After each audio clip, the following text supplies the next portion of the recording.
Hey guys, welcome again to Vanishing Gates. I am your host, Jay, into the unexplained, the paranormal, the cryptozoological, the true crime stuff that's really enticing. And finally, I'm not alone. With me again is my wonderful co-host in this foray of crazy, your friend. The long lost Jack. Captain Jack is back with us, guys. That is right. Isn't it great? We do have a cigar of the show on the way because we had to call one in because we were running a tad behind schedule. That's right. I actually paid once for my cigars.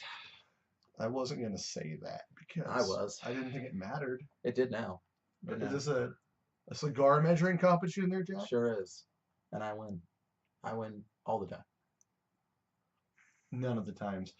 We have no idea where Paco is. He was supposed to be. He's lost. Someone make a poster or something.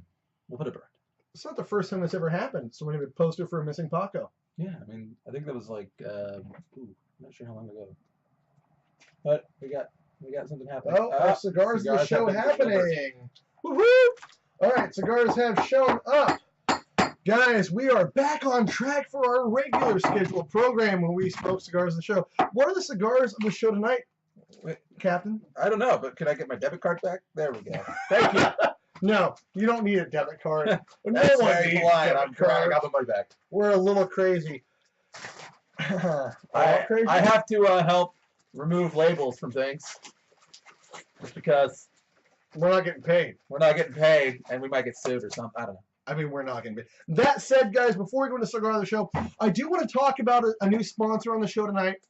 Our sponsor now is Dio's Sandwiches, 429 Grotto. You've heard us talk about Dio Sandwiches before under new ownership. These guys are awesome. They make some really good sandwiches. And that said, if you go in the Dio Sandwiches at 429 Grotto Street in Eureka in Friendly Anderson Center in Eureka, California, they will give you a discount if you let them know you heard about them from Vanishing Gates. Yep. And we'll probably do a show live from there, by the way. Did you know that? We're going to do a show live from there? We are planning on doing a show live from there. News to you, bro. If I had news to me about this show currently, I have been working so freaking much for the past, like, 3 or almost month and a half. You know, a lot of marriages end because men put their work before their women. You know? Their fans. Can you imagine what happened if Ozzy Osbourne was like, I care more about the music than the fans? No one likes Ozzy that much. No one would have bit the head off a bat ever. I don't think he actually did he? Okay, so that said, no, that was Alice Cooper, and it was a myth. That said, Dio Sandwiches does have a special menu they want me to go over. It's the grilled cheese menu during lunch hours. So the basic grilled cheese is $6. It's bread and cheese, which no one can complain about. For $6, if you don't have to make it, that's dope. Now, the bread can be wheat, white, or Texas toast. Do you know what Texas toast is, Jack? It's really big-ass toast. It's big, thick, white bread. Much like Captain Jack here. Just like me. But probably would taste better with cheese on it. Now, the cheeses, pepper jack, provolone, American, and cheddar. All of those on one sandwich. Sounds like a sandwich to me. I don't know. What is a sandwich, really? I mean, we have to get in depth in this. You know, let's get logical. What is a sandwich? Legitimately, would you like to wear sunglasses so No. you can be Paco for the evening with your ridiculous existential questions that make no sense? Well, we're talking about the most delicious foods in the world. Cheese, bread, and meat. Sorry, dark there. Now, the additions for $1 each. Ham, turkey, tomato, sauerkraut, pickles, and avocado. Pickles and avocado? Well, not all together, one each. Worth $1 each. Now, tomato soup, $2. Enough said. Tomato soup, I mean, Not $2 for a thing of tomato soup. What's up, everybody? I'm down. I'm super down. Well, I hope everybody's. I don't know how the show's been, but I do know we have a guest. We do, but let's go to the cigar of the show first because I haven't even lit up yet. Oh, that's true. We are smoking the Gurkha Genghis Khan. Word. So tell them how you've been since they didn't see you for Halloween. Oh, yeah. It's been terrible.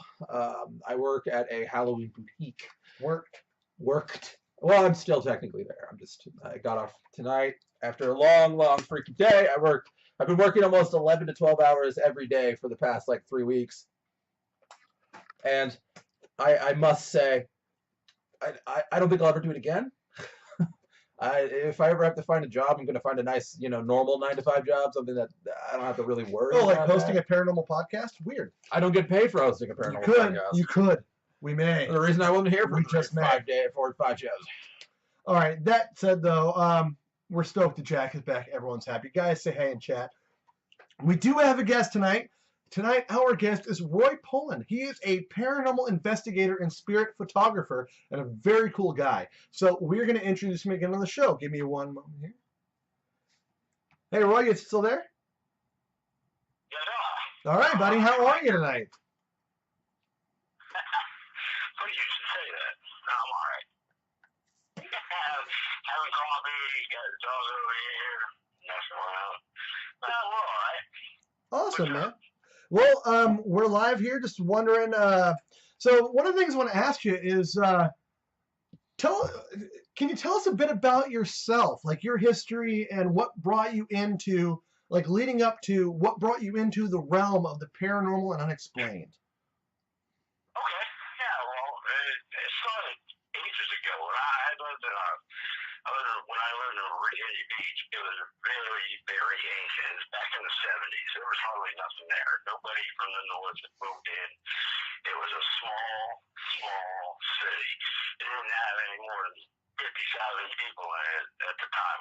My dad, he owned an electronics shop, little shop, and did all these contracts in the city. And anyway, as for me, I got into the paranormal because there was not really much else to do. I mean, we went out, and me and my friends went out in places in the dark. We went out to, go camping and stuff. And usually when you do all that, we went to these bizarre places that were out in the woods. I mean, it was just like nothing, completely black and stuff. And there was an event that happened. We were supposed to be hunting quail in the morning. And then what happened was we looked into this area, and there's this, at the time, the Adams family was a big hit, back in the early 70s. And everybody was into Cousin It. Well, we saw what looked like a big Cousin It. And we were like, what the hell is this thing? So we shot at it. Shotgun. So wait, hold on. You saw a Cousin It looking thing, and you said, shot at it. Why not shoot? We shot at it, and pardon me, it vanished. Okay, we completely vanished. We all looked at each other, and then we were like, all this stuff that was going on, it was hard to almost sleep. I mean, because we didn't know it at the time. 3 years later, we find out that we were actually sleeping in an ancient cemetery. That's the bizarre part. Okay. So, you add one and two things together, and then everything else starts clicking. A few years down the road, this lady complains in her house that she's getting invaded by all these ghosts. And it wasn't but a year before someone had dug up a grave that was in that ancient cemetery that we were sleeping in. And someone dug up a grave. The guy's name was Thomas Stone. And I researched him, and he was like one of the signers of the Declaration of Independence. Pretty cool guy. He was an ex-attorney from Maryland. Yeah. Yeah, I was thinking, yeah, me and Jack had the same thought. I thought I recognized that name. Yeah. Well, anyway, the lady complained that there was ghosts in her house, and I went over to check it out because I had history in the area. So I went there, and she took me around her house. I got to see, little smudge marks on the pictures of where one of the ghosts were messing with it. And then, it's funny, they leave smudge marks. Now, when I see people do an investigation, they got all these pictures in now. Why isn't anybody looking at the pictures? Because that will tell you right there, you've got a ghost there. I mean, if there's one or two things that you have to wait for, if it's an EVP, go look at the pictures. I mean, because that's where your evidence is going to probably start. Because ghosts have a stupid way of just putting their hands on a little bit of everything. In glass, guess what? It leaves a smudge. I mean, it won't give you a fingerprint, but it'll leave you a little smudge mark, and you can tell it's usually with the corners. But in all respects, she took me upstairs. I got to see the swinging lantern, or swinging whatever it was, lantern, chandelier, over her. And then I went downstairs, and she had to go do something in the kitchen. I sat on the couch, leaned my head back, had my eyes closed, and felt two freaking cold hands on my eyes. Now, I got up on the couch and started smoking 3 cigarettes at once. That was the first time I ever had been touched by a ghost, and it was so wicked. I never could, I was like, where did I just have? It was still behind me. My hair was standing up. I couldn't believe it. Lady come out, she was laughing at me. She was like, what's wrong? I said, well, I got molested by your ghost. I want to say hello to chat. I saw. Oh no, he was saying hi to the guys in chat, the folks in chat. Yep. So Hello, everyone. I was gonna say though, Roy, like I always talk about Ghostbusters and the Dan Aykroyd scene. You know, when he's in the firehouse. I was like, damn, how come that never happens to me? But that happened to you. It's because ghosts avoid you. But why? It's like the stuff that happens, you get it, and when it happens, you're just sitting there going, what the heck? What was that?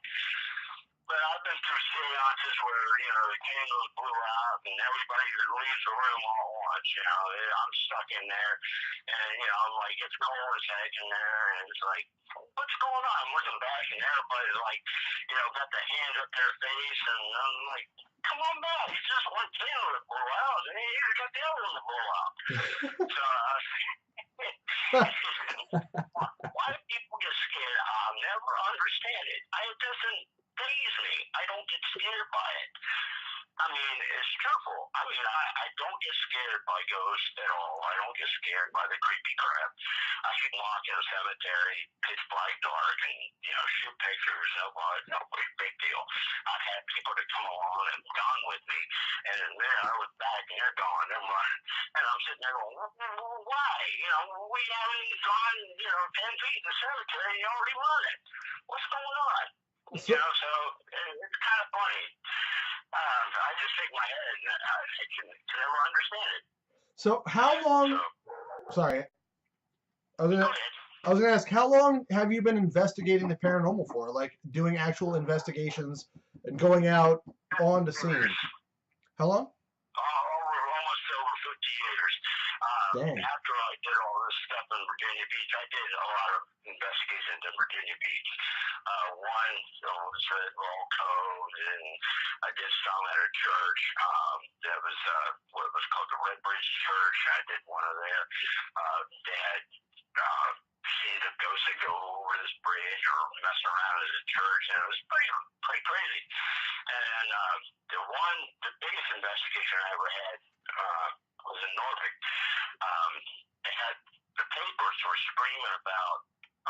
This guy that was running as an editor for the Virginia Pilot called me up and said, hey, look, Robin Hood Apartments is being invested by what people are considering a poltergeist. I'm telling you, okay, I'll go over there and check it out. And I go up there, and it's like at the third floor up, and I have to go up there, and the room is like, really, it's just yuck. I mean, there was like, ghetto furniture everywhere and old stuff. Everything was old.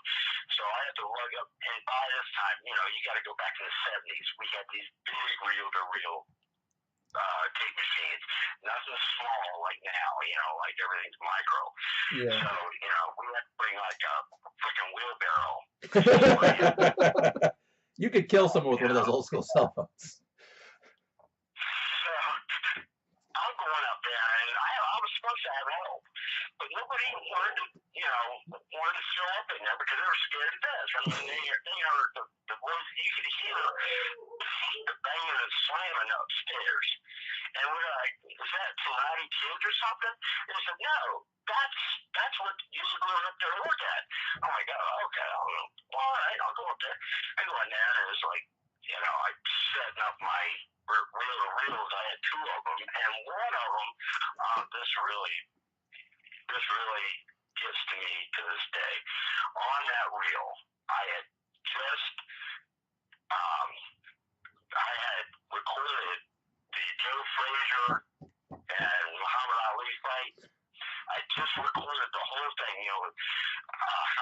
Madison Square Garden and Howard Cosell. I recorded that and I put it at the end as what I was going to capture, the reel.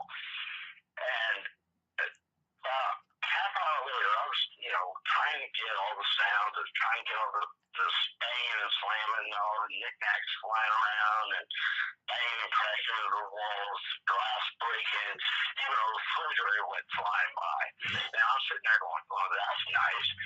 This thing pick up a refrigerator and it flies on by and goes to a wall. I see all these other people doing these investigations, they claim they have poltergeists. I'm saying, well, they're not throwing refrigerators or cinder blocks. So what kind of poltergeist you got? What's going on?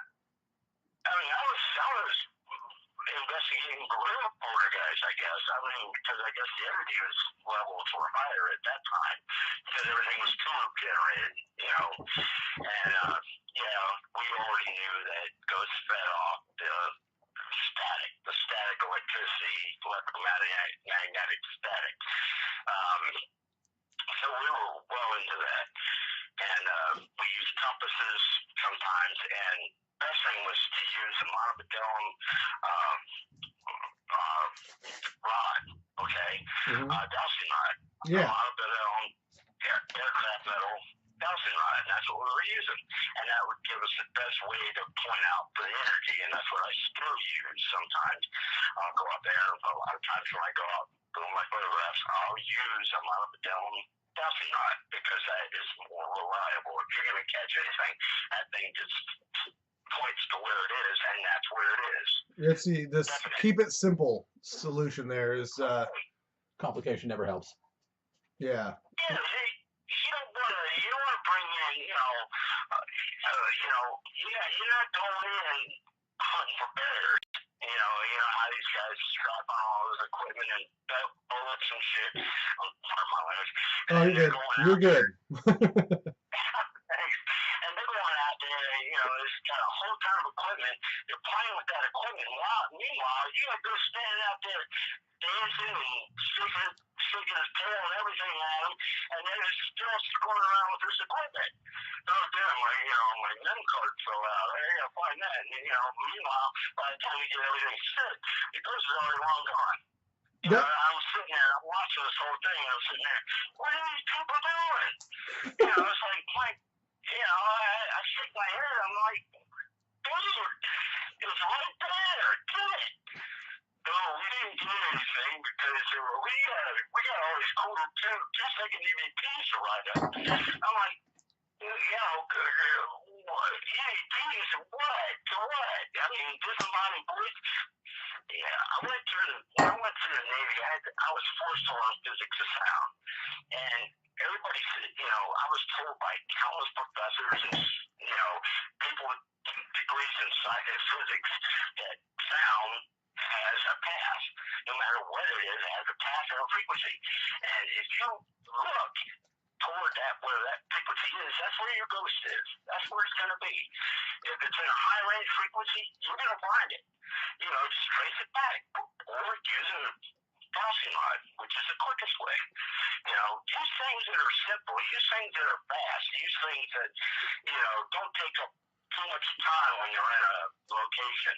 I see these people, one question I've heard, this is the most annoying question. Who's here? I'm like, if a ghost says, I'm here, what are you going to do? Who's I'm? I'm sitting there going, come on, dude. What kind of question is that? Just get it over with. You already know you're there.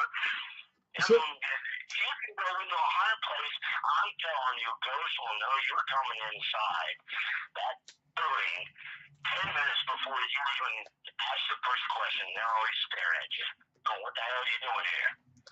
That's so, it. I don't get where the stigma of TV got rotted into the minds of these people that go out there and do this. I'm old school. I go in and I look for stuff first. I look at the obvious. I look for things like the smudges on the windows or on the pictures that they're going to mess with. I look for things like smells. I'll go around looking for the smell because you'll get old perfume, old socks. Did someone wash up in here? No. I mean, you see it. So you're attracted to the smells. You're attracted to the air. The air gets thicker. Also, you will notice that the air, just like if you cut it with a knife, you will get that feeling. When I went into Petersburg doing a ghost hunt there at the Civil War thing, I went to the mortar cannon and I felt a wave of depression. I mean, this was was screwed kind of depression. And I was sitting there going, well, that tells me there's plenty of ghosts out here.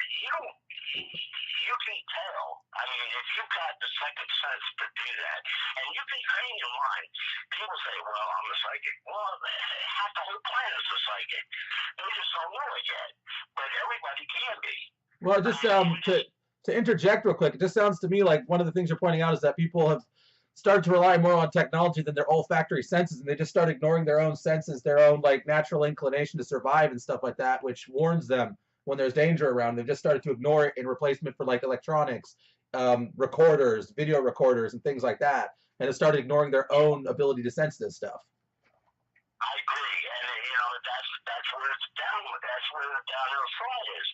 They're relying on too much of these little toys that are out there, and it's nice. I mean, because we give kids toys to play with just to get them out of our hair, so we can watch the football game or something. But when you go out and you're gonna do an investigation, you gotta take a notepad, you gotta write down what you feel, you take a thermometer with you, and it's not just one. You're taking about maybe 5 or 10 of them because you gotta put them in zones so that way you can know where you're going. Get a reading. You're reading where that zone is, and what you're doing is you're gonna try to figure out, okay, where my best cold spots are gonna be, and if the windows are down, it's like toward August where it's little warm, that's perfect. If you're looking for these places that are going to be like 44 degrees, 45, 42, near freezing. It'll get just like below 45 to about, 39, 38 degrees. It won't get to freezing, but it'll get in between those zones because you got to figure the ambient is heating up everything else. So, what is it you're looking for? So what it sounds like, essentially what it is what you're saying, what I think, what I'm getting from what you're saying, is a lot of times people, they set up all these equipments, all these gadgets, so that they can find the ghost. Now the ghost is waiting for them to come in so he can say it's peace. Meanwhile, they're setting up all this equipment, and then eventually the ghost is sitting there talking the whole time like, hey, can we do this? And by the time they set it up, the ghost pulls back its wrist, looks at the watch, and says, you know what, I'm just going to go now. And Roy, that leads me into my next question, because I've been following you on Twitter for quite a while. This is my question. Is part of that is I consider you as not just a paranormal investigator, but a spirit photographer, because you tend to come up with these images, and I'm about to start the slideshow here of what you sent me. Please, none of you in your banana hammock. That would be great. No, no, none of mine. Just it's all Roy's photographs here on a slow roll going over the screen. I know that you have a thing about equipment, because you're a person who understands that certain things can be, what's the word I'm looking for? Just reading your tweets, there's a clear differentiation between an EMF and a photo. That seems to be what I've gleaned from following you on Twitter, is you're able to accept more of the what's the word I'm looking for? Crap, Dave is here. Hold on, let me do this. I gotta get rid of Dave. Let me just do this. Sorry, Dave. So you're able to look at the visual part of it and respect because a lot of photographic evidence now has been cast aside because of Photoshop and the whole orb thing, which is 90% bugs and dust. But I don't even know Photoshop. I can't even use it. I tried it. Yeah. Just to clear up some of the smoke that I got out of the pictures. Yeah. I can't even use that. I mean, I don't know how it works. I mean, everybody used to accuse me, oh, you're Photoshopping. No. I mean, go where I went, and you'll find it there. I mean, it's there. me, or I can tell them, well, you photoshopped it. Exactly. No, it's the same like yours. Okay, well then we're even there. That's why I bring it up, because you even post the camera you use. It has a lot of use on that camera. Even the logo's worn off. You are so like in touch with your equipment. It feels like that. You know what I'm saying? Like, that's what I'm trying to have. Like, what I'm asking is, can you explain to the viewers why that is to you more legit and pure than certain things like EMFs and whatnot? Like, because I have a Frank's box, I have EMF detector, and you can make whatever you want out of those. But with an image, if it hasn't been doctored, it's really hard to get past. Well, you guys, all right, EMF is just, if you're using a single axis EMF, right? It's got to be single axis, not tri-axis. It's got to be a single axis. Single axis is like the same. It's an electronic dowser is really what it is. And it's just going to point you in that direction. Now, it degrades over time. Okay, so the signal is going to degrade.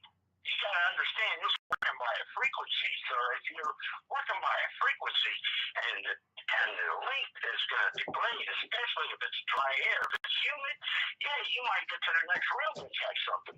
But if it's not, then there's your issue. Now, if you're using a dowsing rod, like in the old days, that thing is pretty much reliable because the aircraft aluminum is a natural conductor of electricity. It's the highest one. That's why planes don't fly in the, lightning storms, because they know they're going to get hit. Okay. That's why. So if you use a little science behind it, which these people are struggling to figure the science out, but you got to understand, let yourself come up to the science that you've understood. So if you know that electricity can conduct to a monobedone rod of about 12, maybe about a foot long, and it will pretty much, if you do it right, it will guide you to where exactly that ghost is, because it's basically ionized static electricity. We're all about that. We are all living electricity cells, batteries. Yeah. Pretty much. We're basically big saltwater bags full of we're basically antennas. We're basically saline bags of neurons that fire in a certain way. One thing to talk about, one thing I wanted to say, I didn't think about it till just now. Like, I was trying to remember because I had the thought that I forgot. But back to like pictures versus, like the EMF, the picture thing. Mm-hmm. When it comes down to it, I trust pictures far more than I trust like voice recordings. Because who's to say someone doesn't have with all that kind of equipment? Who's to say they don't have the equipment to bust in somehow and get on that signal and project their own things? And that's what I was saying about Roy with your stuff. Like, I've noticed following on Twitter, like you definitely have a propensity to lean towards like photographs. I don't believe at all that you photoshopped anything you've done.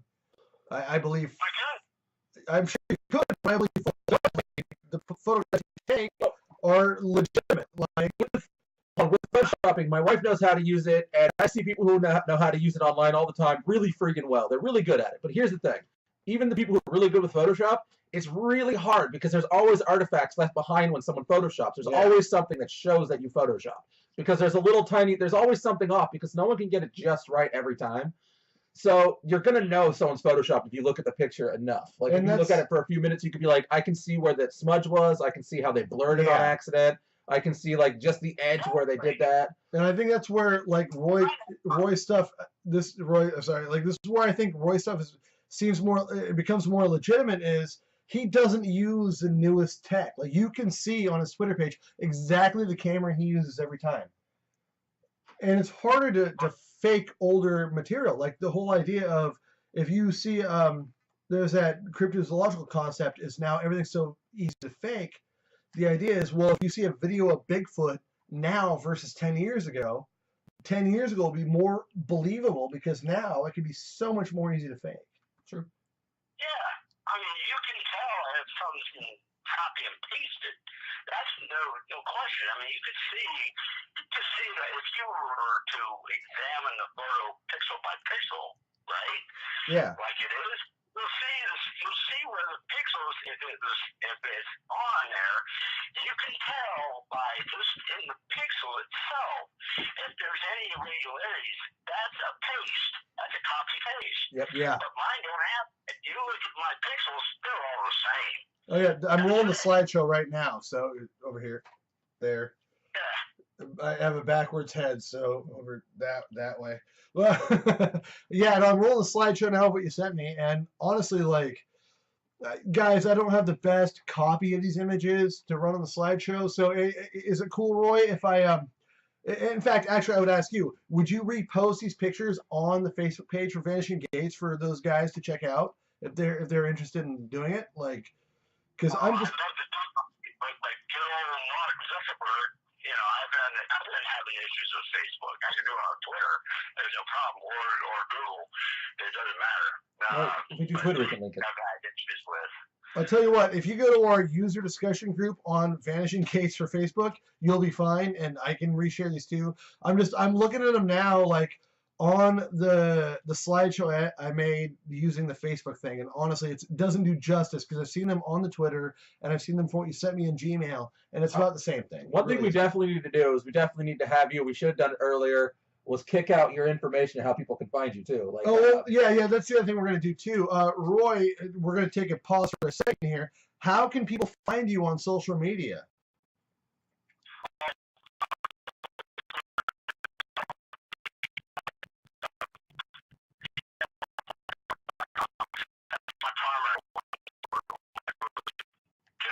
That's my primary personal account, and on my Facebook account, which you can still access, according to a lot of people that I know.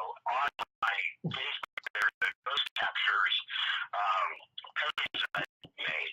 Most of all the pictures, except for the ones that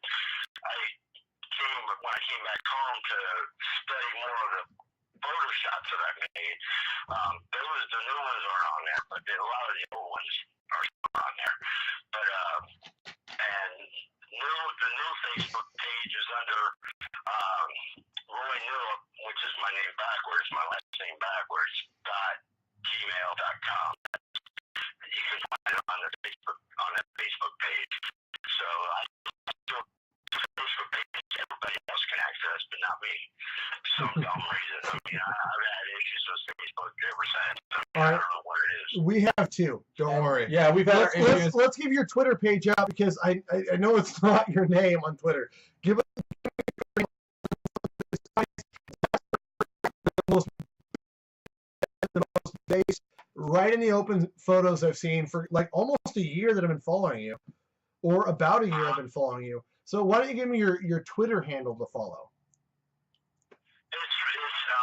It's my name, and I switched my username to Roy Pullin 333. Okay. That's me. I've been on Twitter so many times, and all these other paranormal people that come out like of the woodwork have been trying to knock me off because all they can do is just get EVPs and they're dancing in front of a night vision camera, you know, saying, look at me, I'm at a haunted house. And I'm sitting there going, geez, really? Yeah, I know. So bad because we've been trying to get a night vision camera. I have one. We got one. That said, though, like I know you've gone through some rough bits here. Like, before we continue, though, I do want to say on the part of Vanishing Gates, I want to say like, share, subscribe. Definitely find Roy, and make sure because we don't do this enough during a show to say like, share, and subscribe because we really go. You know, we want to get out there even further. And I know I haven't been here, so my opinion doesn't matter. It's good to have you back. It's good to have you back. I should be back for the foreseeable. That said, Roy, I've noticed you've gone through some crap with other people. Like they want to give you shit, like about the photos or whatever, or they don't take you very seriously. Like I know that one of the things I want to say, and don't be mad about this. Like I had a hard time getting you on the show because you didn't think I was serious. It was just a matter of scheduling for me. But at the same time, though, it points out a bigger problem in this community of people not respecting other people's views, or maybe we don't have the schedule to do it. I'm not sure, you know? Well, you know, I have respect of other people's views, okay? I do. that I'm supposed to believe into a blank photo. Okay, Yeah. I'm supposed to believe that something is supposed to be there, and I don't see it. I mean, I've got glaucoma. Okay, so my eyesight is pretty bad as it is. So, but they expect me to see something that's popping into my face, like the ones I take, where you have to be, you know, clinically fully blind to not see. But I'm supposed to see these little bitty, you know, little bitty marks out of a corner of a picture, and I'm sitting there going, I don't see it. And you get mad. And I'm sitting there, I'm sorry, but I don't, what am I supposed to be looking at? I think you're great. You know, it's not to say, I'm not saying that they're not bad investigators. I'm not saying that at all. I think everybody's good. I think everybody can be one. It's just a matter of the priorities of what you take into what you go into a place that you're willing to invest the time and look at everything, not just one thing, but you're looking at the whole donut, not the whole. You understand, right? Oh, absolutely. Oh no, I totally get you. It's like there's a big problem with people like with the idea of leaning on to a certain ideology when it comes to the unexplained. Like, what do you really know about it? You know, what really makes sense to you? Well, And I mean, how can you judge someone else's view on that if it? well, I mean, one of the biggest problems is, I think, and you know, that's why I appreciate we've had so many paranormal teams on to talk. Investigators New Zealand, the Virginia Beach Research Society. I want to say I'm saying it right. Yep. Is because they go in and they admit that they've had instances where there's nothing there. There's just nothing there, and they're not trying to make something. And the biggest problem is people after a while they start saying, "Well, I've got to find something." And so they start looking in. They start seeing, what's the old term? They start seeing gremlins in the machine. They're trying to find something. Yeah. And so they start trying to say, well, this photo's got something. It's like if you hear an EMF or an EVP, a lot of the time people will just hear something. I don't always hear it. It's the idea that the problem here is when someone tells you what was said in the EVP, you hear it. You will hear it. Because your brain will automatically adjust to hear it. Whereas Roy is doing things, he's taking pictures, he's using an older school camera and finding things that actually kind of are different than what you would normally see in your scope of sight. Well, it's fake sound than it is to fake sight, because your sight is a lot less. You can't fake sight as much as you can sound. That makes sense, Roy?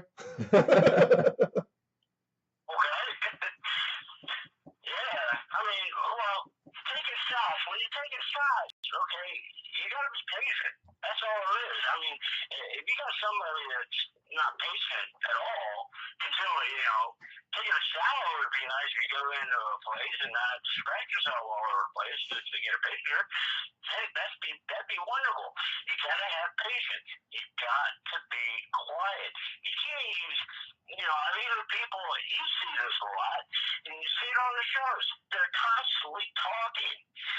Now, when a ghost talks, that uses energy, right?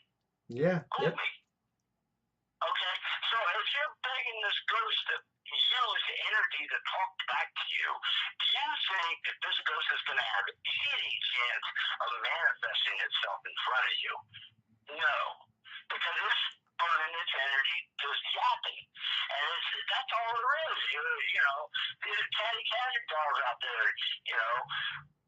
What's your favorite color, Mr. Ghost? Are you evil? That kind of stuff. You look at it, and it's the same thing all the time. They're constantly yapping. You don't hear it, and they have to, because it's entertainment. It's the entertainment section that they have to do that, and then they complain, well, it's impossible for us. I had that. I went into Vegas once. I went into a convenience store.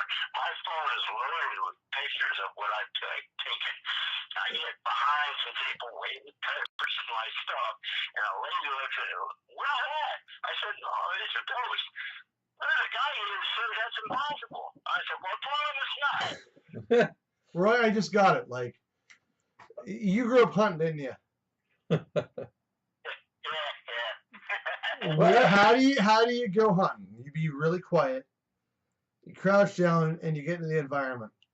Does that ever affect getting into the environment for you? Like, okay, on a spiritual level, that can be a negative thing too. So I got to ask you: you're crouched down, going for the photo, trying to get things making sense, trying to get in touch with the paranormal, whether it's photo or not, but you still have to crouch down and be part of that.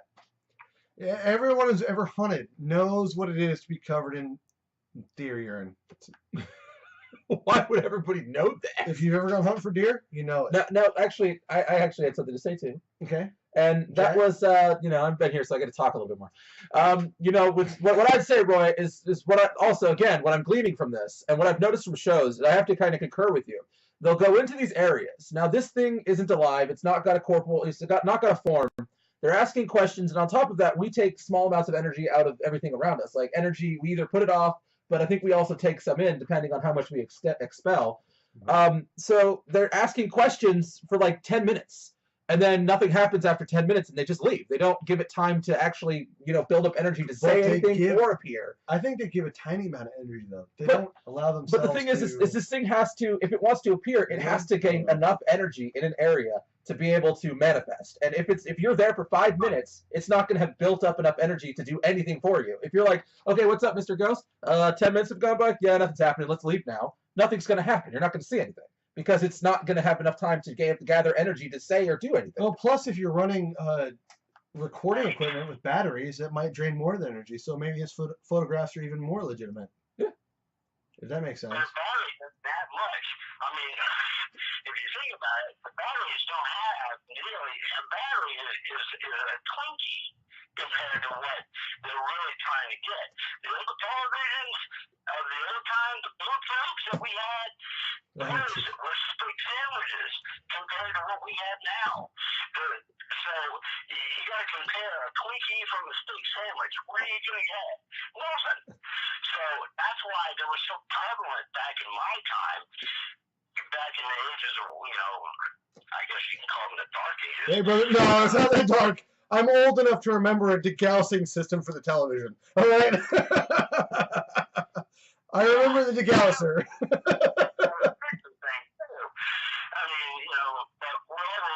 That the Bluetooths, when they were on, lit up at 35,000 volts. Yeah. Just on a tube. I think a big problem now is, a big problem for all of us now, even older folks, like as we're getting older, we're still like this new generation of information. I think the problem is, the big problem, not the problem, but a big problem is we're so used to like instant gratification. It's like a preposterous idea. Like that's what I said earlier about the whole, if we're going to find evidence of Bigfoot or ghosts, it's going to be an older stuff. Like, we know the Patterson, well, okay, I can't say no. We have a pretty good reason to believe the Patterson-Gimlin footage was a fake. Okay? Oh, actually, I do have something on that. I had a coworker of mine, his family's part of a native tribe, and they were helping fight the fires down south. Okay. And they took a picture from across the valley, and he has a picture on his phone that shows something standing up across the valley on the 2 legs, and it is not a bear, and it is huge. Well, bears can stand on 2 legs too. No, I mean this thing it's too big. The way its head is shaped too, it's not a hunch. It's like a proper head, and it's like huge. It's the size of a freaking tree.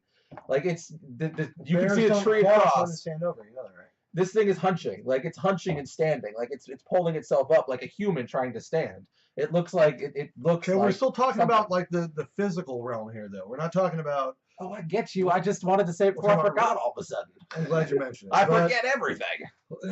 We'll bring that back up. But maybe it's part of it. I mean, Roy, actually, where do you stand on the Sasquatch idea? Do you think it's physical or fake or like temporal? Well, you gotta research it first. You gotta figure out, the only way you gotta figure out whether it was real or not is to research the thing and go there and figure it out. Use your own mind and use your own tools and come up with your own conclusions. If you're going by somebody else and you don't know this person, they could have came out of Happy Acres fun ward. You don't know. I mean, they're going to tell you everything in the moon to convince you that if it was legitimate or not. But if you're seeing things like cut and paste and stuff, and you're looking at the person's face, and they you're kind of like, what? Okay. Then you have to look down and, listen, we'll research it. You found a way, and you got to spend some time. Just like these guys that go out and do all the haunted houses. And I always tell them, 8 to 12 hours is not a convincing time to come up and say, hey, I did an investigation. No, you didn't. You didn't. All you did was a ghost walk. Well, just a simple tour. Look what cops do. They spend months, years on a case before they get any real evidence of things. Right. I spent 6 months at Robert Hood Apartments. And these people want to say, well, they think I spent maybe, a whole day? No. I spent like 6 months. And, so I say it in the second, the second hour that I was there, my 2 recording machines caught fire at the same time. And I had no reason to know why. I mean, I was looking at it, and I was pissed off at one of them because it had the fight that was on one of the reels. I was like, wow, I just lost it. I just lost a memorabilia. Frazier and Muhammad Ali. You know how much I have been worth now? So, Roy, I gotta ask you, what is next for you? What is your next investigation? If I do anything, it's gonna be, I stick to like going graveyards and battlefields, that kind of thing where there's a lot to gather. If I'm not gonna be in a location long, and it's only gonna be for maybe 8 to 12 hours, a walk, not an investigation, but a walk. It's going to be a place where it's got the highest concentration. And the highest concentration is a cemetery or a battlefield where, countless people have died, all tragically, gone. So, and that's the clicker right there that they're going to come back. They're going to figure out, how did I die? That surprise, that kind of thing. So, but in the cemetery, that's where they're all going to be buried at. So obviously the soul's going to go with the body 90% of the time. It's just that's where it's going to be. So that's why I say if you're going to go out looking for ghosts, go to the cemetery because that's where the highest concentration is. Think about it, because that's where they're going to gather their energy together, pull it together, and they'll beat off each other and build up, and that's where you get the manifestations, because they're sharing energy off of each other, so it's more of a collective. So, and there's no power sources there. I mean, no one's watching TV in the cemetery, right? So, not that we know of.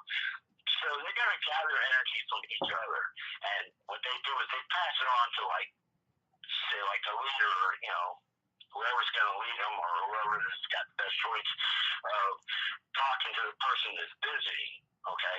So they will gather together and try to give out their energy to that ghost, or that one that spirit. Right.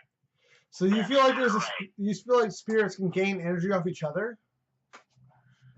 Yeah, they will. Does that drain any spirits down, do you think? What about the spirits that are already drained enough? Do they just... And I'm asking this sincerely with no, joke here, but... Because clearly you're a person... Okay, I'm gonna say it. You're a person who is sensitive to the spirits. Okay, so you feel like spirits can actually draw energy from each other and some sacrifice energy? Is that how that works, or... You think they're just taking it? When I was how I figured that out was I was at the cornfield in Illinois, and I came across a lot of these shadow ghosts. And I'm like, wow, they just don't have enough energy. I mean, they're all pure as orbs. At first, I had a ton of orbs, and then later at evening, maybe 2:30, 3 o'clock, I had some that were just moving right next to my vehicle. And I'm sitting there going, whoa, like I had that one that was shoving those hoods at me. And I was sitting there going, that's awesome. That's hot. I mean, because when the camera flashed, it got brighter. And you can tell when the flash gets brighter, that means you caught something. And that's when you know that, hey, it reflected the back flash or the light reflected off whatever it caught. So that's how you're going to know, hey, look at your view screen because you probably got something there. And sure enough, you have it. So that's what I learned. And I'm sitting there going, they're collecting off each other. That's what it is. They're pawning off some of their energy, letting it off. And so that way that person can get their time in, the other one can get their time in. They all do it. And that's the weirdest thing.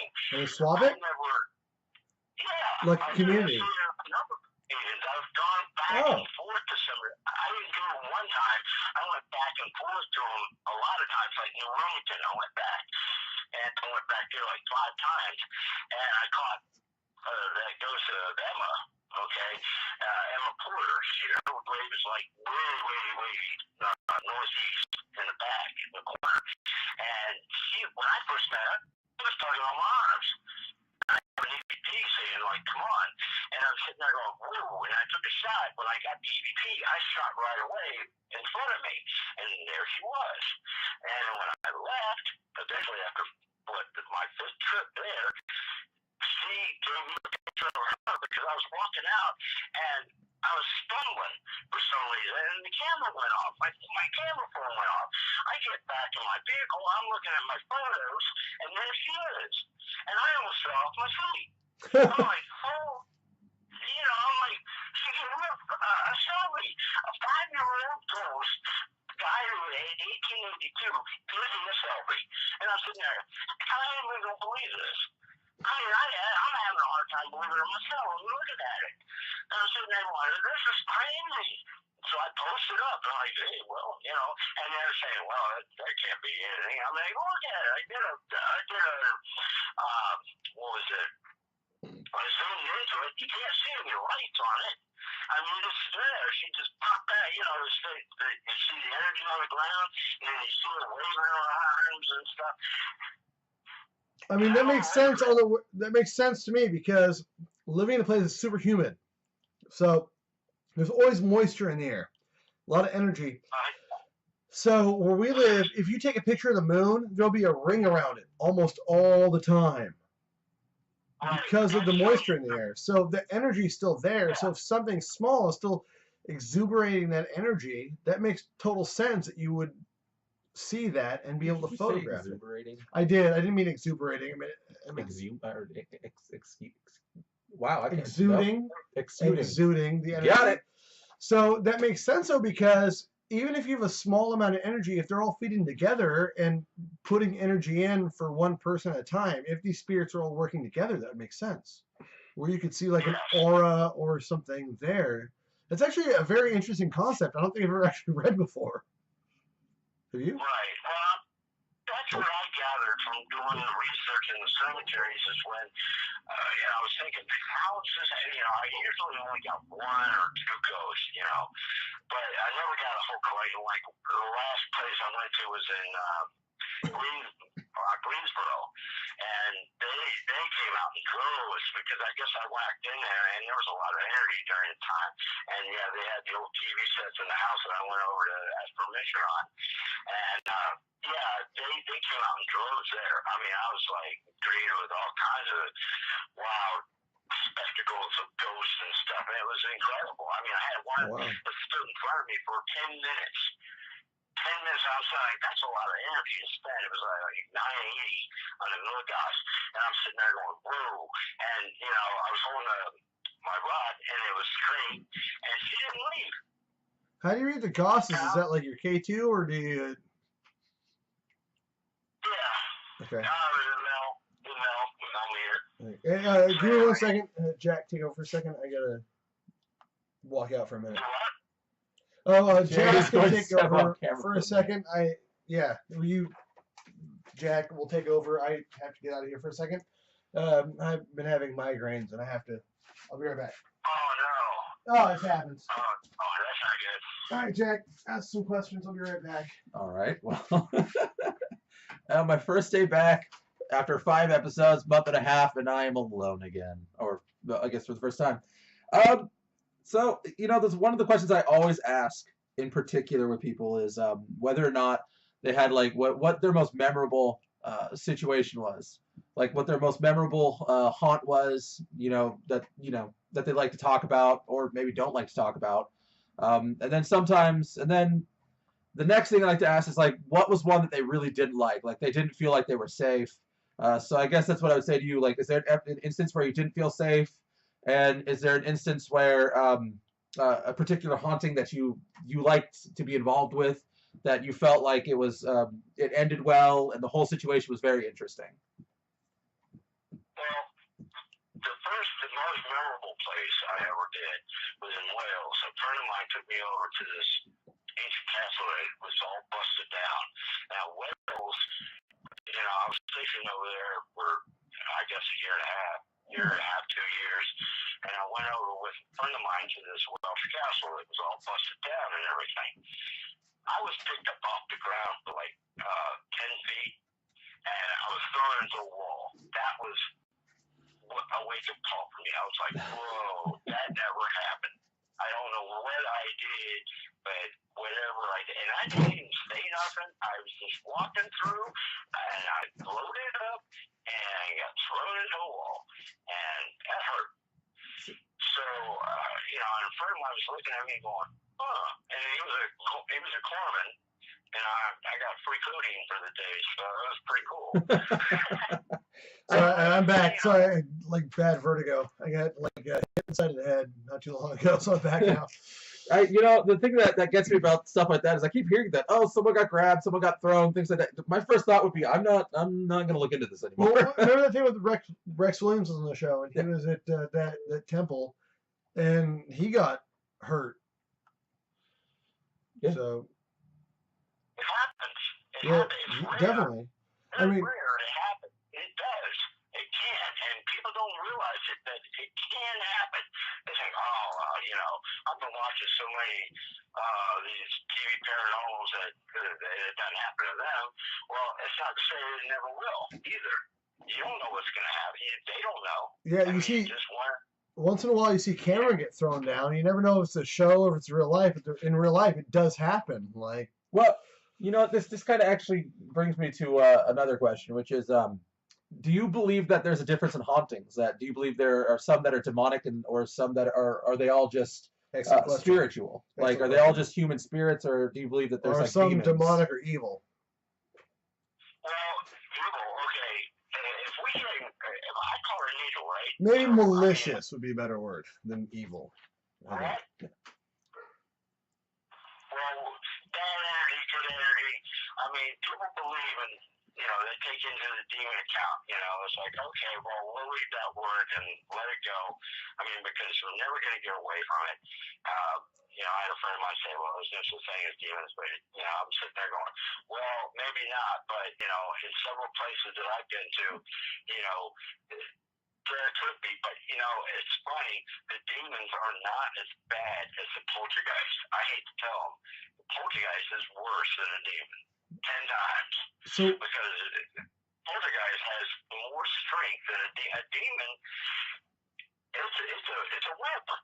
It's a wimp if she can get with, if your faith is strong enough, it will run from you. You can be what it's not going to be out there saying, curse words and everything else. It doesn't really. It doesn't have that. It's going to mess with you. It'll take your hair. It'll make you feel warm, hot, sweaty, sick, nausea. You name it. It's there just to make you feel miserable. Personally, that's it. So if you got something like that, yeah, probably it might be bad energy. It could be a demon that's making you sick and all that. But then again, also it could be an orb running right through your body, and because of its quickness and how fast it is, it's going to make you sick because your body is trying to catch up with it. So your stomach stomach is going, hey, what's this floating around in here? It's just going and going and going. And before too long, you want to store up or go outside and get some air. And that's where a lot of people, say, well, I'm getting sick, woozy, and all that stuff. Well, you've got an orb inside you, and the best way to cure that is take some Dramamine.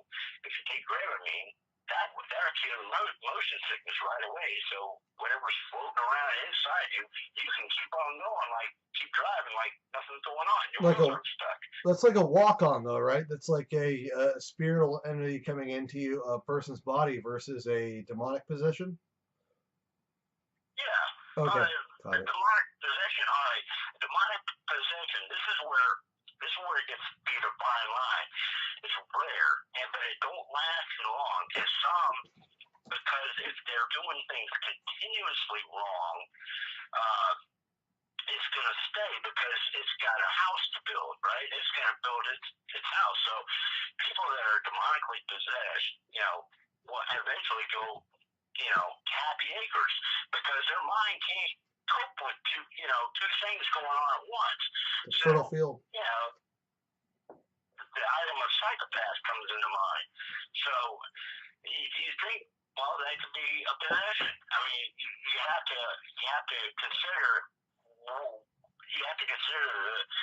that there's a possibility of it. It may be and it may not be. Okay.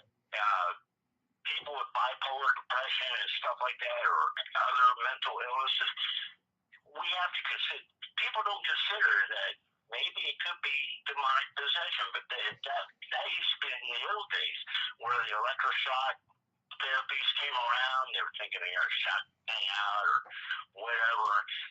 That's from the old days, but now we've come up to the idea that it's all medical.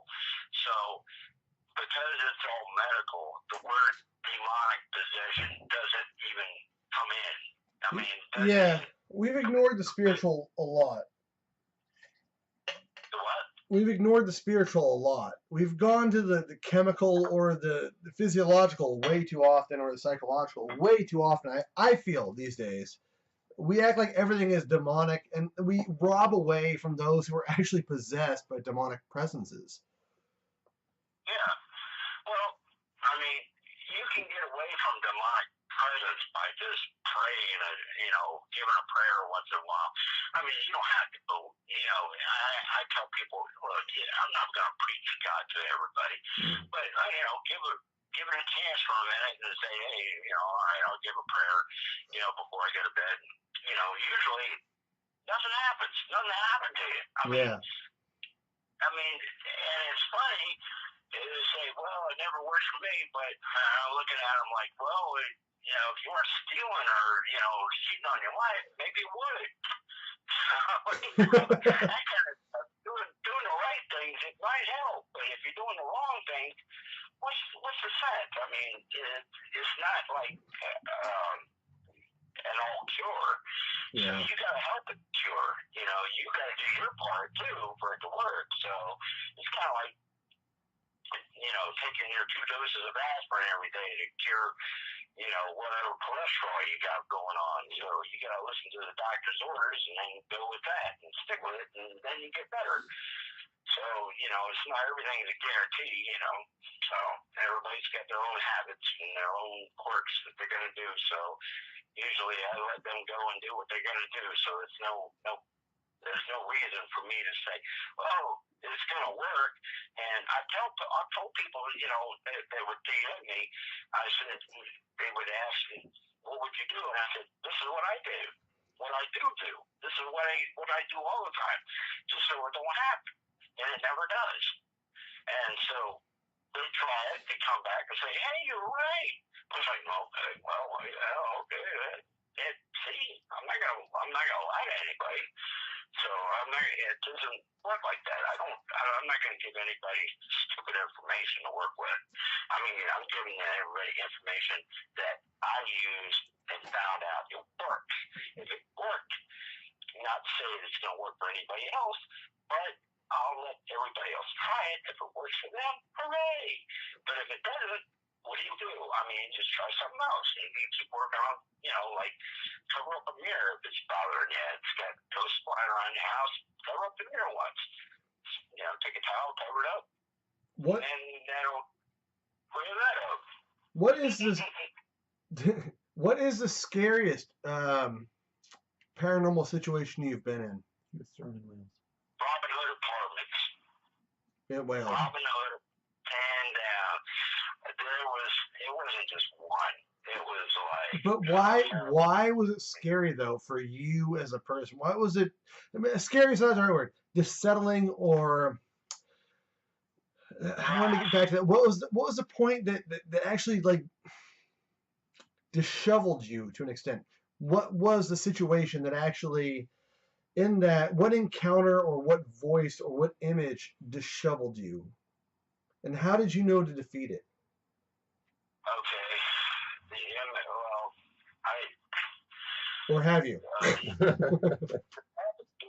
guy that I was able to ever see usually left the minute that I saw him.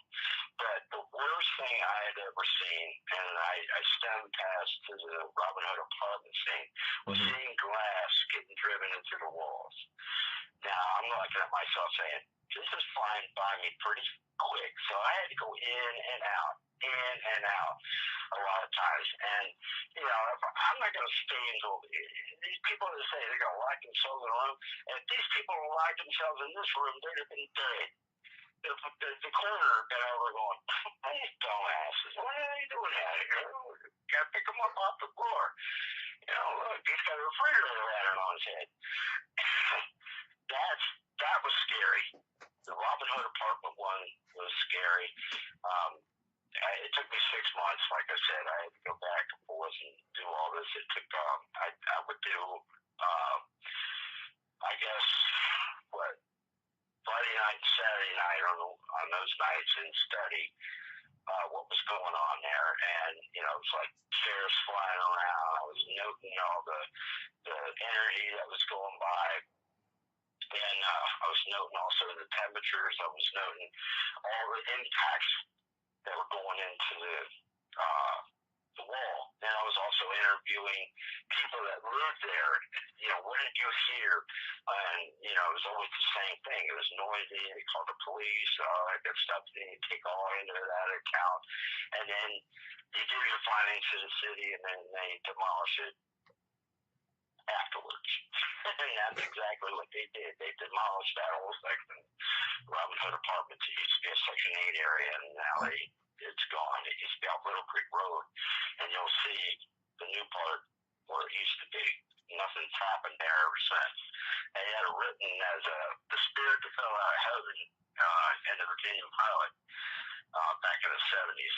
That was the news article that they wrote about, and it depicted everything that was going on in that place from the accounts that I was able to give them, like of all the stuff that was flying around, all the mayhem and everything. But I didn't really get to see much out of that. It was just a blur, you see these white lights, and then I figured out those are orbs. The streaking white lights that you see at night, that's orbs. They're flying around. Your eyes don't pick it up. They're that fast. They're quick. You sure there? Damn. Yeah, I'm over here. I was. I lost you somewhere. The white lights that you see, those are the things that, you'll see them. They'll twirl around your legs sometimes. They'll run past your eyes and stuff. It's streaks of white light or colored lights. Those are orbs. And that's why I always, and give everybody advice, take a 400 speed on your camera because it will slow it down fast enough. It strobes it. The flash will strobe the light fast enough to where it will stop it dead in its tracks. Yeah. And how you look at a helicopter and it spins and you're taking a picture of it with 400 speed film and it stops. Same principle. So do you prefer a digital or a film camera? Would be another question for our viewers. Digital. I do the film. The film camera, if you get too much information, it burns the film. It's not even worth taking into the dark room. You'll see burnt slivers, burnt streaks across the film. It doesn't burn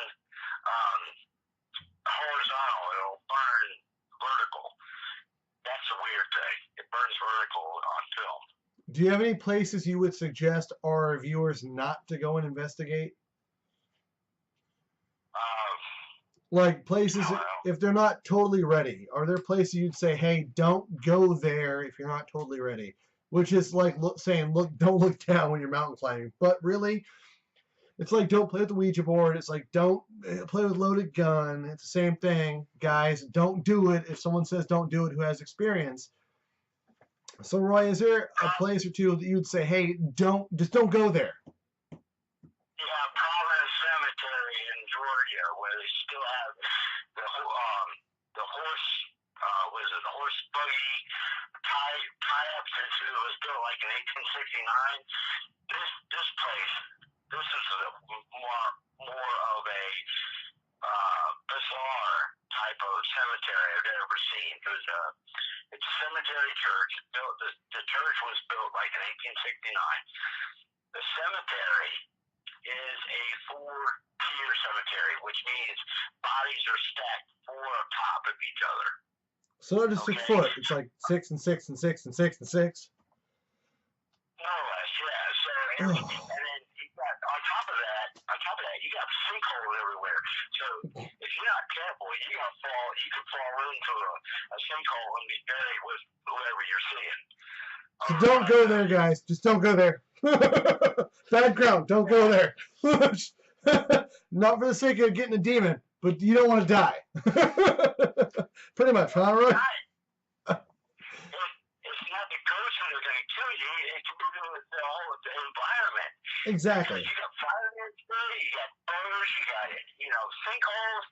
Who wants to go into a place where you're going to be buried? We're in a area that you're just trying to investigate instantly. So you don't want to go there and be buried there.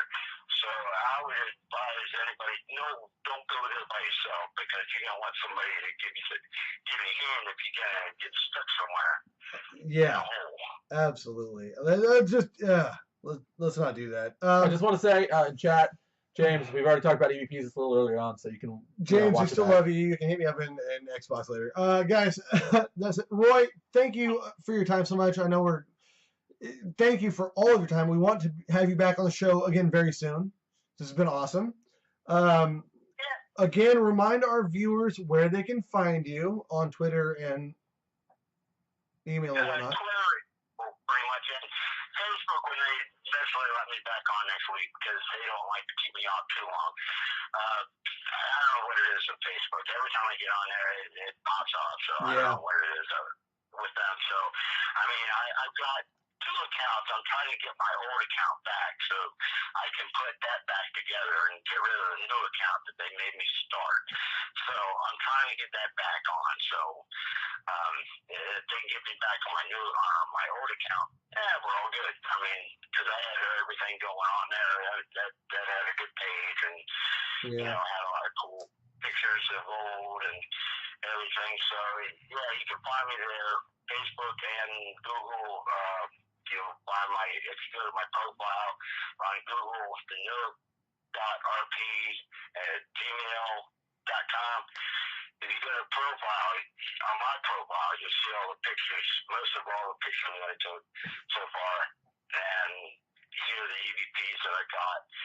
And according to Emma, and you probably get one with that witch that I was messing with in Columbus, Georgia. Time I went to a 3-day investigation there. That was an investigation. It was 3 days, so 3 nights. So. Do you have a YouTube channel or what? The what? Do you have a YouTube channel? I do have a YouTube channel, but I took everything off of it because it had all this bunch of junk on it. So the YouTube channel used to have stuff that I did. It may have remnants of like some of the places I visited, like in Tennessee and Providence Cemetery, what I'm talking about. And during the time I was in Providence, all my batteries died. And they can still find you on Twitter, though, right? Yeah, I was on Twitter, yeah. But yeah, I was doing a video for YouTube on Providence, and all my batteries died, everything died, so that cut short. I can't wait to see that, and I'm gonna encourage you to share that on our YouTube channel, on our Facebook page and stuff. So let's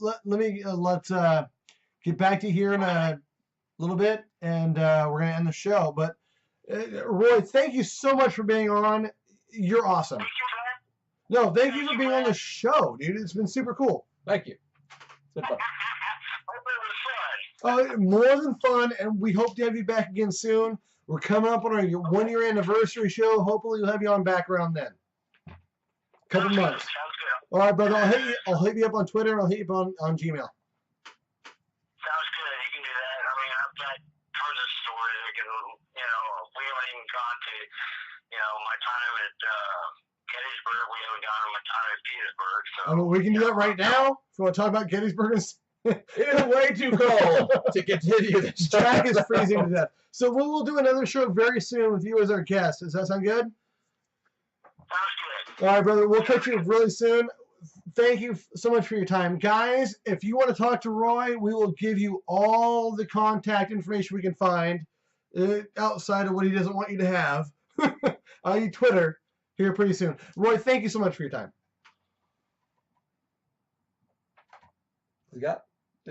He ended the call already. No, he's on hold. Sorry. Sorry, hit the whole button on accident. Roy, thank you so much. Happy Thanksgiving. We'll see you very soon. You too. Happy holidays. Thanks, sir. You too, brother. Night, Jack. We'll talk to you soon. Night. Guys, Oh, what a nice. cool show. We had Jack back. We had Roy Pullin, which is awesome because he had some really cool stuff to talk about. He definitely did. I'm really freaking cold. You'll live. You guys follow him on Twitter. We will post that stuff later. I'm not going to post his number. I'm going to dox the guy. Cool dude. Lots of cool photos. He is not so worried about EVPs as much as he is about getting a click. Yes. Which He's is more cool into the because the old school pictures, stuff. so. And he doesn't. I don't think he doctors any of his photos. We can put I the don't think- slideshow back up. I'm positive he does not doctor his photos. I think most people do not doctor their photos. I think it's I think a lot of people do, but I think people try to find something, I think they half find his, something I tried to put half his photos up on the slideshow, and I couldn't do all of them. I mean, he has some really compelling stuff. It doesn't come through very well on No, the slideshow. I'm going to cut that because he deserves better than that. So, but it's awesome to have Roy Pullin on the show. Yeah. Really cool. It's good to have Jack back, which is impressive in its own realm of possibility. You're welcome. Don't know where Paco went. Yeah, where you at, Paco? What's up, man? Bro ain't answering his phone. Yeah. Probably fell asleep. Yeah, probably. He probably got killed by gremlins or something. I hope not. That'd be horrible. Yeah, right? Gremlins? That's terrible. How are you gonna replace Paco? I don't know. How are you gonna replace me? Couldn't try. We just did stuff. So, don't forget our sponsors, guys. Cotton Studios. Check out Jason Cotton Studio. Buy some of his stuff. It's pretty awesome. Tell him Vanishing sent you. Pro Prism Design. If you need business cards made or things sewn into your cool clothes. Now you've been gone that long, you can't be part of this? You threw me off. You threw me off. You have thrown me off for a month, bro. I set everything off kilter. I get it. That's it's tough. If I'm not here, it's tough because I'm the personality. It's what I do. Everybody knows I'm the fun one. I don't know. Yeah, you were super fun this episode. Super fun. I am I'm sorry. I have worked 2 days in a row now, 12-hour shifts. Oh, poor guy. I He was worked 2 so days in a row. He worked 2 days in a row. I've worked the entire week. The past 2 days I've been on 12-hour shifts. And yesterday we had to clean out a storeroom with a crap ton of heavy stuff. And every muscle is screaming. And I'm just I'm dead tired. I'm getting no sleep at night. I lift 10 to 20,000 pounds of weight every day at my job, 5 days a week. It's been a while since I've done that kind of lifting. Oh, so now I have to feel like a wimp because you haven't worked. Yes. Got it. Cannot see the phone with sunglasses. All right, then. I don't know what that is. Two are the best. Okay, good. Thank you, chat. Apparently, those two are the best. Guys, look, thank you so much for your time. Don't forget to check out Dio's Sandwiches. If you're in California, go check them out at 429 Grotto Street. Tell them Vanishing Gate sent you for a discount on your sandwich. And also, if you tell them, hey, I want to put $2 to Vanishing Gates' sandwiches. I won't complain. Pay for our sandwiches. Yeah, check it out. We don't mind. Get the grilled cheese I'm and not saying ask for the Texas toast. Yeah, don't forget, there's that specialty lunch menu, the grilled cheese menu. I mean, a grilled cheese menu in California is a pretty awesome thing. Is it? It's is pretty it really? dope. Is it? Well, if you don't have to cook it yourself, it's pretty awesome. I like grilled cheese. I mean, do you like to roll your own cigars? No. I don't like to make my breathe own your own grilled cheese oxygen. either. Yes. You don't make your own oxygen. I don't need someone to breathe oxygen for me. It's okay. I got it. Are you certain? I can do it. I can Guys, inhale it again, exhale. thank you so freaking much for watching the show. Don't forget to like, follow, share, subscribe, and check out Roy, still up in the corner. I'm sorry, I'm left-handed, so it's all backwards. Right there. Don't check him out on. Don't forget to check him. Don't check him out on Twitter. Forget to check him out on Twitter. Email him, let him know how cool he is, and again, They might be able to, thank you guys for James. They watching. could probably deliver. They'll mail it to you. It's gonna be bad though, I think. Well, no, because they could overnight it Maybe if they could overnight and put it in packaging. Yeah, that might be Also, a thing. James, you don't live in D.C. That's gonna be a problem. Maryland is not Be a quite problem. D.C. James, don't be so cocky, It's close. Senator jerk. Oh, they. Or are you gonna do any live streaming for the games tonight? Dude, I've been playing Call of Duty like not at all. World War II? Yeah, I love it. I tried. I like it. Okay, so here's my problem, and I know I'm about to talk games, which is outside of the realm of No, it's not. We do games all the time. Let's do a game chat here because you've Okay, been here for a while, like a I'm month. playing Call of Duty. Okay, so first off, I do not like Double Assassin's two. Creed Origins. I don't like it. It's slow and Is that a boring. game? Yes, Assassin's Creed Origins. So Slow like and boring in my expansion, no one opinion. wants. If anyone who plays it, let me know because like if it gets better, because right now I'm like 4 or 5 hours in and I'm just Enjoy bored. the expansion, the garbage. No, thank you. And then there's Shadow of War, which I like the Shadow of War, but it's so Man. much like you have to play for hours to Man. get to the you have to play Hold for on, several hours you're a WoW to get to player. it. How do you complain about being a Shadow War guy when you played WoW? Look, I literally played WoW on it your is a account. game. The only time I've ever played World of Warcraft was on his account. I thought I played for like a half hour, just killing dogs in the woods. 4 hours later, here we go. No We're one gonna kills go. dogs in the woods. Whatever, They look kill like boars pigs. I'm and not even that wolves. good in the game. The game, no, those guys suck. Shut up! I love that game. Anyways, No. no. So here's the thing. I know I grind out in games, and that's why I'm saying it's bad. These games require too much time. Shut up and give me things. Anyways, I don't know. Shut it, give me things. Anyway, so Call of Duty World War II. It's a good game, but there's a huge problem with it, which is like there's something wrong with the design. The servers are slow. The company that did it. If you shoot and someone, Activision. if you shoot someone in this game, That's every fine. once in a while you'll point blank with an Uzi or something, like not an Uzi, but like a submachine gun, like point blank range. And sometimes it will not read that you're actually shooting the person, Yeah, that's normal. and they'll shoot you. Like you'll have shot them in the head like 5 Wait, are you times. playing on PlayStation? That's your problem. Boom! I could have bought an Xbox, but I'm not But going to be you're buying an lame. Xbox because I love my PlayStation. But you think Kenny should be the princess? I got it. Kenny is the princess. We both know it. That's a South Park reference, guys. Yes, Sorry. South Park reference. Are you back on I the show showed now, up or like that. what? Are you going to take I don't more know. sabbaticals? What do you No, mean? my job's over in 2 days, and then I'll be looking for more work. So that'll depend on what's happening for other jobs.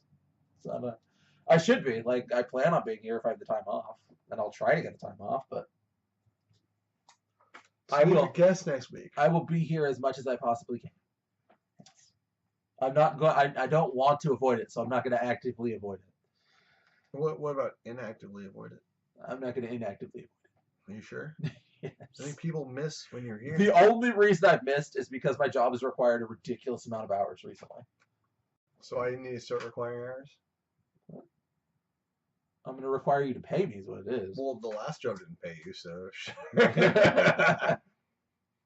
So no, I mean, if I had to say, like, Call of Duty World War II is a fun game, but it's agitating when you get to the point of like point blank shooting people, and then they'll kill you. I hate the brokenness, and I just have my stuff rerouted and done, and it's still broken.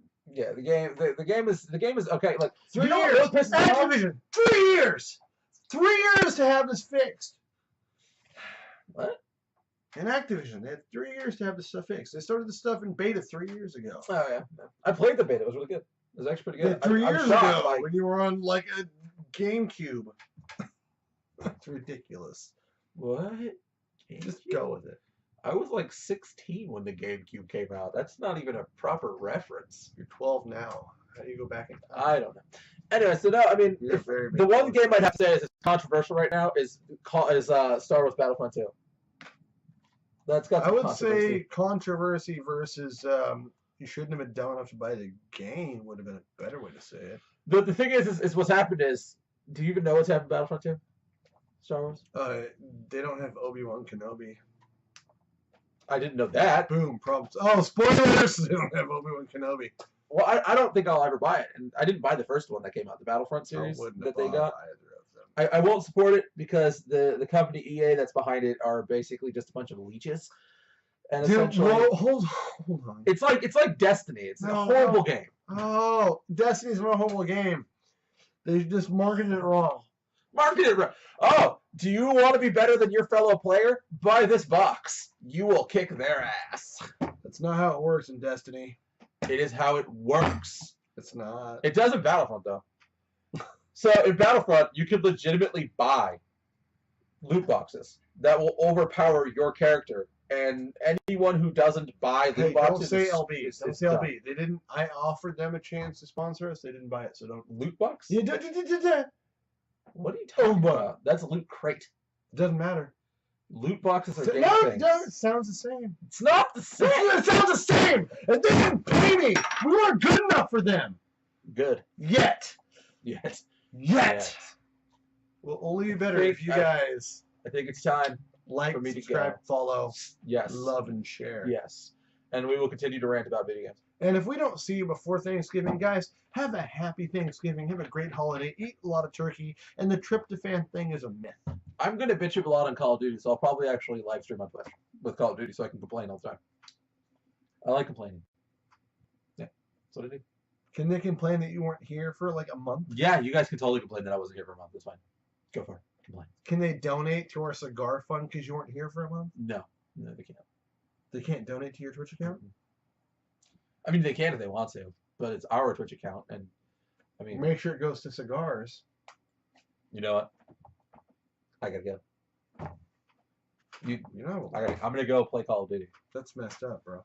I don't even know. You're gonna leave? Are you gonna play Destiny today? No, play Call of Duty. You're gonna play Call of Duty. One of us has to choose who's gonna play got my that because we've got Twitch one fix. Twitch account. I'm playing Mixer. One Twitch I'm playing account. Mixer. Check out the Moody's Magic Mixer. If you want to check Moody's out Magic. him, it's been my gamer tag since freaking I know. Counter Strike. I remember I used to play on your account on Steam. Eat 2 bags of ass.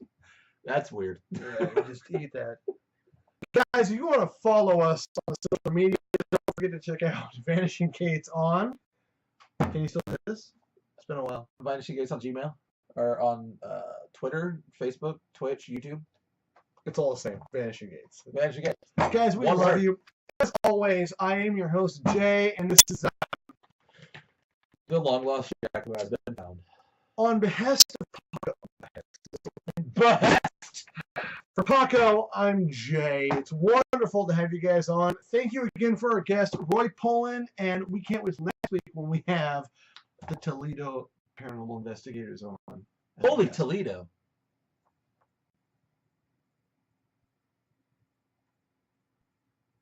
Is that a thing? We're not paused. Is that a thing? We're not paused. I mean, we're not. I mean, Well, we can do. unholy Toledo. This is awkward. Let's go. Thank you again, guys. Don't forget to love us because we need love. We do. Catch you later. No, never mind. I can do that. They don't pay us. You gonna do your thing? Goodbye, everybody. That's not how you do it. Goodbye, everyone. How do I do it? Much higher pitched. Goodbye, everyone. Too high pitched. Goodbye, everybody. Too low pitched. No, what? Why are you getting weird? That's awkward. Goodbye, everybody. Can you Be real. Yep. I Can can't you do just it. do the thing before it's too late? Goodbye, everybody. That's. Adios.